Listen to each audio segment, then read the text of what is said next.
Problem number 13. Sriram and Raghuram are working partners in a professional firm which satisfies all the conditions of section 184 and 40B of Income Tax Act. They share profits and losses in the ratio of 4:1 ಅಂತ ಹೇಳ್ತಾ ಇದ್ದಾನೆ. So ಯಾರು ಇಲ್ಲಿ ಶ್ರೀರಾಮ್ ಮತ್ತೆ ರಘುರಾಮ್ ಅನ್ನೋರು ಇಬ್ರು ಕೂಡ ಒಂದು ಪಾರ್ಟ್ನರ್ಶಿಪ್ ಫರ್ಮ್ ಅಲ್ಲಿ ಪ್ರೊಫೆಷನಲ್ ಫರ್ಮ್ ಅಲ್ಲಿ ಪಾರ್ಟ್ನರ್ಸ್ ಆಗಿ ವರ್ಕ್ ಮಾಡ್ತಾ ಇದಾರಂತ. ಸೊ ಅದೇ ರೀತಿನೇ ಇವರಿಬ್ರು ಕೂಡ ಒಂದು ಪಾರ್ಟ್ನರ್ಶಿಪ್ ಡೀಡ್ ಏನ್ ಹೇಳುತ್ತೆ ಆ ಒಂದು ಪಾರ್ಟ್ನರ್ಶಿಪ್ ಡೀಡ್ ಪ್ರಕಾರ ಅವ್ರು ಎಲ್ಲಾ ಒಂದು ಕಂಡೀಷನ್ಸ್ ನ ಕೂಡ ಅವರು ಸ್ಯಾಟಿಸ್ಫೈ ಮಾಡಿ ಆ ಒಂದು ಪಾರ್ಟ್ನರ್ಶಿಪ್ ಫರ್ಮ್ ಅನ್ನ ನಡೆಸ್ಕೊಂಡು ಹೋಗ್ತಾ ಇದಾರಂತ. ಅಂಡ್ ಅದೇ ರೀತಿನೇ ಆ ಒಂದು ಪಾರ್ಟ್ನರ್ಶಿಪ್ ಫರ್ಮ್ ಅಲ್ಲಿ ಅವ್ರಿಗೆ ಏನೇ ಒಂದು ಪ್ರಾಫಿಟ್ ಬರ್ಲಿ ಅಥವಾ ಲಾಸ್ ಬರ್ಲಿ ಅವರು 4:1 ಅನ್ನೋ ರೇಷಿಯೋ ಪ್ರಕಾರ ಹಂಚ್ಕೊಳ್ತೀವಿ ಅಂತ ಹೇಳ್ತಾ ಇದ್ದಾನೆ. ದೆನ್ ಅವರಿಬ್ರು ಕೂಡ ನಡೆಸ್ತಾ ಇರತಕ್ಕಂತ ಒಂದು ಪಾರ್ಟ್ನರ್ಶಿಪ್ ಫರ್ಮ್ ನ ಒಂದು ಪ್ರಾಫಿಟ್ ಅಂಡ್ ಲಾಸ್ ಅಕೌಂಟ್ ಅನ್ನ ಕೊಡ್ತಾ ಇದ್ದಾನೆ. Profit and loss account of the firm for the year ended 31st March 2020 ಅಂತ ಹೇಳ್ತಾ ಇದ್ದಾನೆ. ಸೊ ಇಲ್ಲಿ profit and loss account statement ಅಲ್ಲಿ ನೆಟ್ ಪ್ರಾಫಿಟ್ ಕೊಟ್ಟಿದ್ದಾನೆ ಅಂಡ್ ಅದ್ರ ಜೊತೆಲಿ ಎಕ್ಸ್ಪೆನ್ಸಸ್ ಏನಾಗಿತ್ತು ಅಂಡ್ ಇನ್ಕಮ್ಸ್ ಏನೆಲ್ಲ ಇನ್ಕಮ್ಸ್ ಬಂದಿತ್ತು ಅನ್ನೋದನ್ನ ಪ್ರಾಫಿಟ್ ಅಂಡ್ ಲಾಸ್ ಅಕೌಂಟ್ ನ ಕೊಡೋದ್ರ ಮುಖಾಂತರ ಹೇಳ್ತಾ ಇದ್ದಾನೆ. ಅಂಡ್ ಅದೇ ರೀತಿನೇ other information that is adjustments ಕೂಡ ಕೊಡ್ತಾ ಇದ್ದಾನೆ. ಏನೋ ಒಂದು ಜನರಲ್ ಎಕ್ಸ್ಪೆನ್ಸಸ್ ಬಗ್ಗೆ ಹೇಳ್ತಾ ಇದ್ದಾನೆ, ಮತ್ತೆ ಇಂಟ್ರೆಸ್ಟ್ ಆನ್ ಕ್ಯಾಪಿಟಲ್ ಬಗ್ಗೆ ಹೇಳಿದಾನೆ ಅಂಡ್ ಡಿಪ್ರಿಸಿಯೇಷನ್ ಬಗ್ಗೆ ಕೂಡ ಅಡ್ಜಸ್ಟ್ಮೆಂಟ್ ಅಲ್ಲಿ ಹೇಳ್ತಾ ಇದ್ದಾನೆ. ಸೊ ಈ ಎಲ್ಲಾ ಡೀಟೇಲ್ಸ್ ನ ಬೇಸ್ ಆಗಿಟ್ಕೊಂಡು compute the permissible amount of remuneration to partners ಅಂದ್ರೆ admissible remuneration ನ ಕ್ಯಾಲ್ಕುಲೇಟ್ ಮಾಡಿ ಅಂತ ಹೇಳ್ತಾ ಇದ್ದಾನೆ. ನಾವೀಗ admissible remuneration ನ ನಾವೀಗ ಕ್ಯಾಲ್ಕುಲೇಟ್ ಮಾಡಬೇಕಾಗಿರತ್ತೆ. Next solution.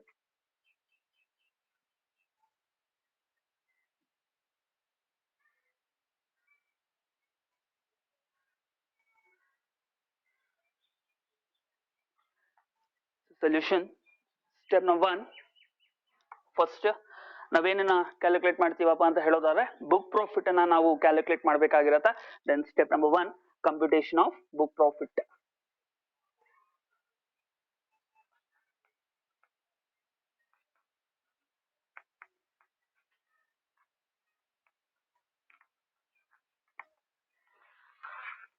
One particulars and 2 amount columns ಅಂತ ತಗೊಳ್ಳಿ.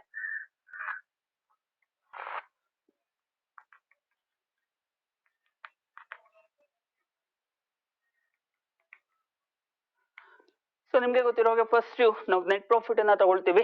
ಬರ್ಕೊಳ್ಳಿ. Net profit as per profit and loss account. Net profit as per profit and loss account. Profit and loss account ಅಲ್ಲಿ ಅವನೇ ಹೇಳ್ತಾ ಇದ್ದ ರುಪೀಸ್ ಎಷ್ಟು ಬಂದಿದೆ ಅಂತ ನೆಟ್ ಪ್ರಾಫಿಟ್ ಅಂತ ನೋಡೋದಾದ್ರೆ rupees 1,02,000 direct outer amount column ಅಲ್ಲಿ ಬರ್ಕೊಳ್ಳಿ. 1,02,000. ನೆಕ್ಸ್ಟ್ ಈ ನೆಟ್ ಪ್ರಾಫಿಟ್ ಗೆ add inadmissible expenses debited to profit and loss account. Profit and loss account ಅಲ್ಲಿ ಡೆಬಿಟ್ ಸೈಡ್ ಅಲ್ಲಿ ಏನಾದ್ರು ಇನ್ಅಡ್ಮಿಸಿಬಲ್ ಎಕ್ಸ್ಪೆನ್ಸಸ್ ಇದೆ ಅದನ್ನ ನಾವಿಲ್ಲಿ ತಗೊಳ್ಬೇಕಾಗಿರತ್ತ. ದೆನ್ ಇಲ್ಲಿ profit and loss account debit side ಅಲ್ಲಿ ನೋಡಿ ಜನರಲ್ ಎಕ್ಸ್ಪೆನ್ಸಸ್ ಅಂತ ಹೇಳ್ತಾ ಇದ್ದಾನೆ. ಅಫ್ಕೋರ್ಸ್ ಒಂದು ಬಿಸ್ನೆಸ್ ಅಂತ ಹೇಳೋದಾದ್ರೆ ಒಂದು ಪಾರ್ಟ್ನರ್ಶಿಪ್ ಫರ್ಮ್ ಅಂತ ಹೇಳೋದಾದ್ರೆ ಆ ಒಂದು ಫರ್ಮ್ ಅನ್ನ ನಡೆಸ್ಕೊಂಡು ಹೋಗ್ಬೇಕಾಗಿರೋ ಜನರಲಿ ಕೆಲವೊಂದು ಎಕ್ಸ್ಪೆನ್ಸಸ್ ಆಗೋದು ಸರ್ವೇ ಸಾಮಾನ್ಯ, ಅದು ಅಡ್ಮಿಸಿಬಲ್. ಬಟ್ ಅದು ಕೂಡ ಏನಾದ್ರೂ ಅಡ್ಜಸ್ಟ್ಮೆಂಟ್ ಕೊಟ್ಟಿದ್ದಾನ ನೋಡಿ. ಇಲ್ಲಿ ಜನರಲ್ ಎಕ್ಸ್ಪೆನ್ಸ್ ಬಗ್ಗೆ ಅದರ್ ಇನ್ಫಾರ್ಮೇಶನ್ ಅಡ್ಜಸ್ಟ್ಮೆಂಟ್ ನಂಬರ್ 1 ಅಲ್ಲಿ ಕ್ಲಿಯರ್ ಆಗಿ ಹೇಳ್ತಾ ಇದ್ದಾನೆ. General expenses to the extent of rupees 18,500 is not deductible. ಅಂದ್ರೆ ಜನರಲ್ ಎಕ್ಸ್ಪೆನ್ಸಸ್ ಏನಿತ್ತು ಅಮೌಂಟ್ 68,500 ಅದರಲ್ಲಿ 18,500 ಅಷ್ಟು ಅಮೌಂಟ್ ಡಿಡಕ್ಟ್ ಮಾಡಬಾರ್ದಾಗಿತ್ತಂತೆ. ಆದ್ರೂ ಕೂಡ ಅದರಲ್ಲಿ ತೋರಿಸ್ತಾ ಇದ್ದಾನೆ. ಅನ್ಮ್ಯೂಟ್ ಅಲ್ಲಿ ಇದ್ದೀರಾ ನೋಡಿ, ಯಾರೋ ಏಕೋ ಕೇಳಿಸ್ತಾ ಇದೆ, ನೋಟ್ ಮಾಡ್ಕೊಳ್ಳಿ ಬೇಗ. ರೆಕಾರ್ಡಿಂಗ್ ಆಪ್ಷನ್ ಸಿಗಲ್ಲ ಮತ್ತೆ.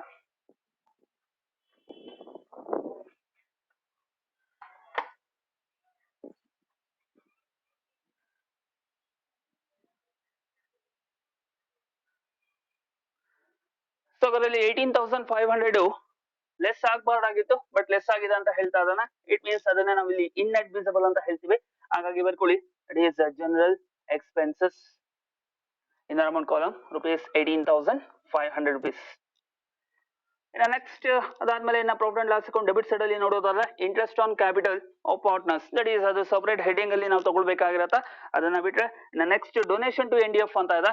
ಅಫ್ಕೋರ್ಸ್ ನಿಮ್ಗೆ ಗೊತ್ತಿರೋ ಹಾಗೆ ಏನ್ ಡೊನೇಷನ್ ನಾವು ಡೊನೇಷನ್ ಕೊಡ್ತೀವಿ ಆ ಡೊನೇಷನ್ ಅನ್ನೋದು ಆಲ್ವೇಸ್ ಅದು ಇನ್ಅಡ್ಮಿಸಿಬಲ್. ಸೊ ಹಾಗಾಗಿ ಬರ್ಕೊಳ್ಳಿ ಡೊನೇಷನ್ ಟು NDF.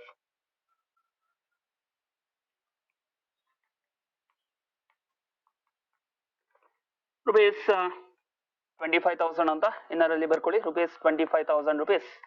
ಇನ್ನು ನೆಕ್ಸ್ಟ್ ಅದಾದ್ಮೇಲೆ ಮತ್ತೆ ಸ್ಯಾಲರಿ ಬೋನಸ್ ಮತ್ತೆ ರೆಮ್ಯುನರೇಷನ್ ಅದು ಸಪರೇಟ್ ಹೆಡಿಂಗ್ ಅಲ್ಲಿ ನಾವು ಅದನ್ನ ತೋರಿಸ್ತೀವಿ. ಸೊ ಡಿಪ್ರಿಸಿಯೇಷನ್ ಅಂತ ಇದೆ ನೆಕ್ಸ್ಟ್ ಇಲ್ಲಿ.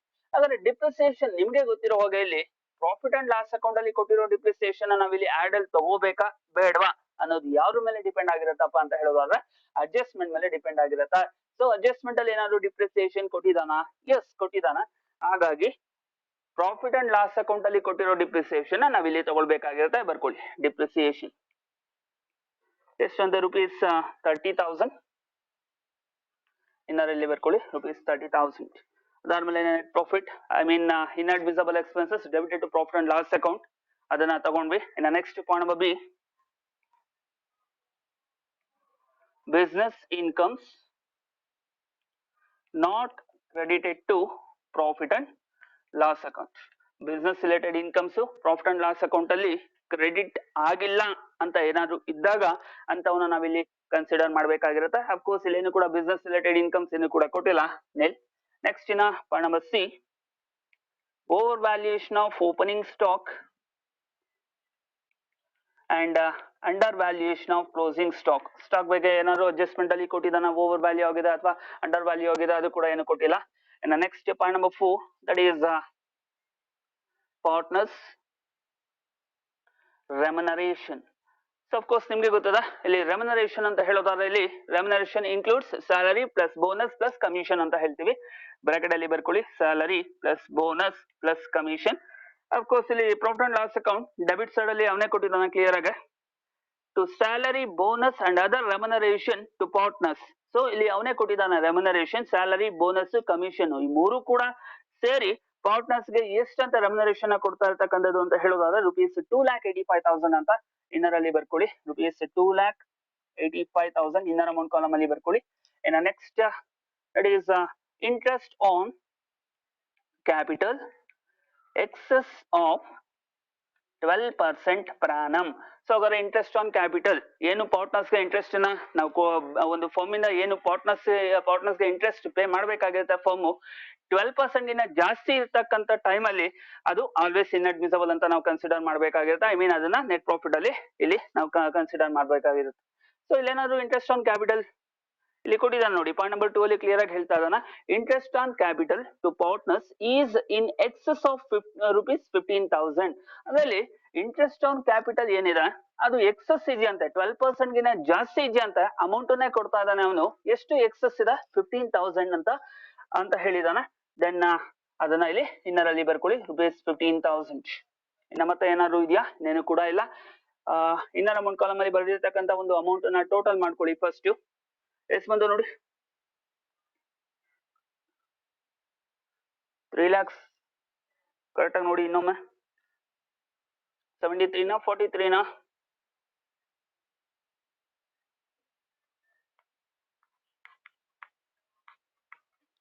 18,500 plus 25,000 plus 30,000 plus 2,85,000 plus 15,000 rupees. Yes, 3,73,500. So then add ಅಂತ ಇದೆ ಈಗ. ಸೊ ಆಡ್ ಮಾಡ್ಕೊಂಡಾಗ 1,02,000 ಪ್ಲಸ್ 3,73,500 ಮಾಡಿದಾಗ ಎಷ್ಟು ಬರುತ್ತೆ ನೋಡಿ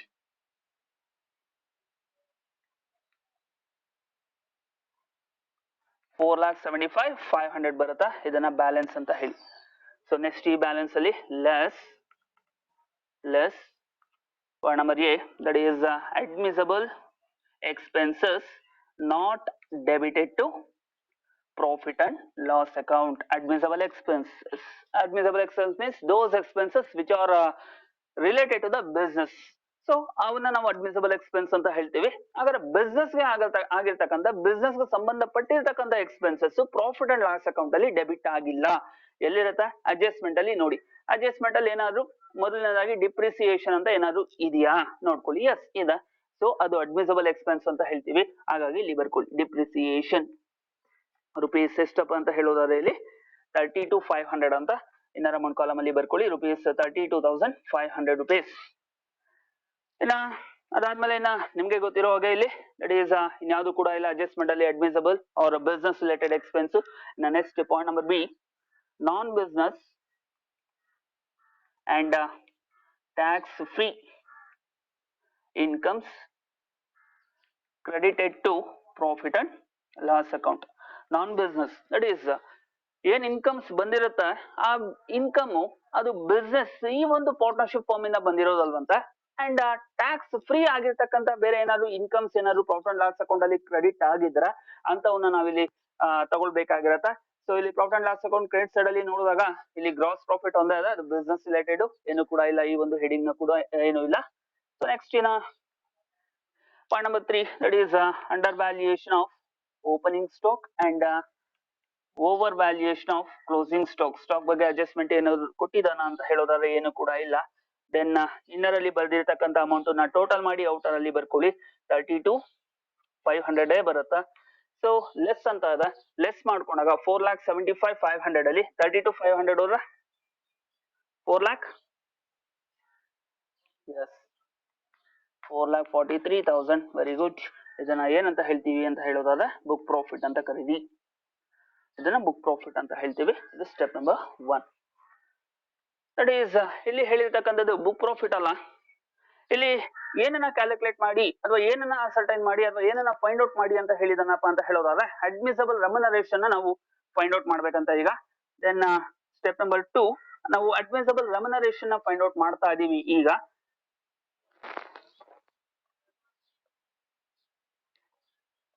Next, computation of allowable remuneration.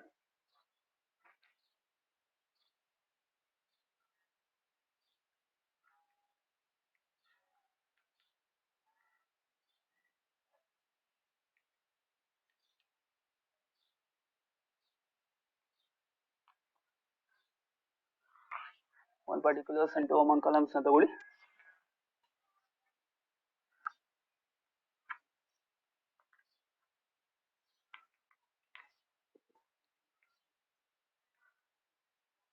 So ಅದರಲ್ಲಿ ಅಡ್ಮಿಸಬಲ್ ರೆಮ್ಯುನರೇಷನ್ ಕ್ಯಾಲ್ಕುಲೇಟ್ ಮಾಡಬೇಕು ಅಂದ್ರೆ ಅದರಲ್ಲಿ ಪಾಯಿಂಟ್ ನಂಬರ್ ಎ ಪರ್ಟಿಕ್ಯುಲರ್ಸ್ ಅಲ್ಲಿ ಬರ್ಕೊಳ್ಳಿ, actual remuneration in bracket actual remuneration includes salary plus bonus plus commission.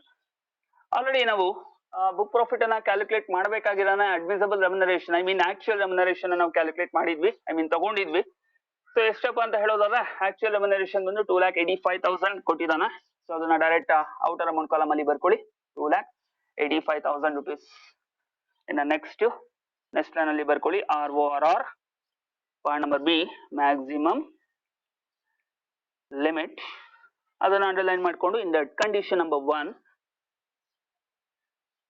first 3 lakhs of book profit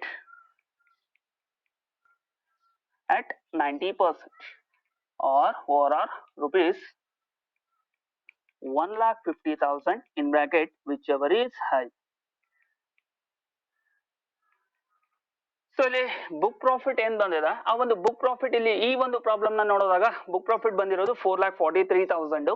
ಅದರಲ್ಲಿ ಫಸ್ಟ್ 3 lakhs ಮೇಲೆ 90% ಅಷ್ಟು ನಾವು ಬುಕ್ ಪ್ರಾಫಿಟ್ ಏನಿದೆ ಅದರಲ್ಲಿ ಫಸ್ಟ್ 3 lakhs ಮೇಲೆ 90% ಅಷ್ಟು ಬುಕ್ ಪ್ರಾಫಿಟ್ ಅನ್ನ ನಾವು ತಗೊಳೋದಾದ್ರೆ ದಟ್ ಈಸ್ 3 lakhs into 90% ಮಾಡಿದಾಗ ಎಸ್ ಬಂತು 2,70,000 ಬರುತ್ತಾ, ಎಸ್ 2,70,000 ಬರುತ್ತಾ. ಆ 2,70,000 ಅಥವಾ ಅದೇ ಪಾಯಿಂಟ್ ಅಲ್ಲೇ rupees 1,50,000 which ever is high ಅದನ್ನ ನಾವು ತಗೊಳ್ಬೇಕಾಗಿರತ್ತ. ಐ ಮೀನ್ ಇಲ್ಲಿ 1,50,000 ಗಿನ್ನ 2,70,000 ನಾವೇನ್ ಮಾಡಿದ್ವಿ ಈಗ 3 lakhs into 90% ಮಾಡಿದಾಗ 2,70,000 ಏನ್ ಬಂದಿದೆ ಅದೇ ಆ ಒಂದು ವ್ಯಾಲ್ಯೂನೇ ಹೈ ಆಗಿರೋದ್ರಿಂದ ಆ ವ್ಯಾಲ್ಯೂನೇ ಜಾಸ್ತಿ ಇರೋದ್ರಿಂದ ಅದೇ ವ್ಯಾಲ್ಯೂನ ಇಲ್ಲಿ ನಾವು ತಗೊಳ್ಬೇಕಾಗಿರತ್ತೆ 2,70,000 ಇನ್ನರ್ ಅಮೌಂಟ್ ಕಾಲಮ್. ಇನ್ನು next condition number 2 it is balance of book profit. Balance of book profit ಏನಿರುತ್ತೆ ಅದ್ರ ಮೇಲೆ ಎಷ್ಟು ಪರ್ಸೆಂಟ್ ತಗೋಬೇಕು ಅಟ್ 60%. ದಟ್ ಈಸ್ ನಿಮ್ಗೆ ಗೊತ್ತಿರೋ ಹಾಗೆ ಬ್ಯಾಲೆನ್ಸ್ ಆಫ್ ಬುಕ್ ಪ್ರಾಫಿಟ್ ಅಂದ್ರ ಇಲ್ಲಿ 4,43,000 ಅಲ್ಲಿ 3 lakhs ಬುಕ್ ಪ್ರಾಫಿಟ್ ಮೇಲೆ 90% ಮಾಡ್ಬಿಟ್ಟಿದೀವಿ. ಹಾಗಾದ್ರೆ 4,43,000 ಅಲ್ಲಿ 3 lakhs ಹೋದ್ರೆ ಇನ್ನ ರಿಮೈನಿಂಗ್ ಎಷ್ಟು ಉಳಿದಿದೆ 1 lakh. ಎಸ್ 1,43,000 ಮೇಲೆ 60% ನ ಮಾಡಿ 85,800 ಬರುತ್ತಾ, 85,800 rupees ಬಂತು. ದೆನ್ ಇವೆರಡು ಕೂಡ ಟೋಟಲ್ ಮಾಡಿ ಔಟರ್ ಅಲ್ಲಿ ಬರ್ಕೊಂಡಾಗ 2,70,000 plus 85,800 rupees how much? 3,55,800 ಬಂತು. ಹಾಗಾದ್ರೆ ಔಟರ್ ಅಮೌಂಟ್ ಕಾಲಮ್ ಅಲ್ಲಿ ಎರಡು ವ್ಯಾಲ್ಯೂ ಇದೆ, ಒಂದು ಆಕ್ಚುಯಲ್ ರೆಮ್ಯುನರೇಷನ್, ಇನ್ನೊಂದು ಮ್ಯಾಕ್ಸಿಮಮ್ ಲಿಮಿಟ್. ಸೊ ಇವೆರಡು ನಾವು ಕಂಪೇರ್ ಮಾಡ್ಕೊಳ್ತೀವಿ. I mean which ever is less ಅದನ್ನ ನಾವಿಲ್ಲಿ ಅಲೋಯಬಲ್ ರೆಮ್ಯುನರೇಷನ್ ಅಂತ ನಾವು ಕನ್ಸಿಡರ್ ಮಾಡ್ತೀವಿ. ಯಾವ್ದು ಕಡಿಮೆ ಇರೋದು, ಆಕ್ಚುಯಲ್ ರೆಮ್ಯುನರೇಷನ್ ಅಥವಾ maximum limit amount? Yes, actual remuneration ಏನಿದೆ 2,85,000 ಅದು ಕಡಿಮೆ ಇರತಕ್ಕಂಥದ್ದು. ಹಾಗಾಗಿ ಇದನ್ನ ನಾವು ಅಡ್ಮಿಸಬಲ್ ಆರ್ ಅಲೋಯಬಲ್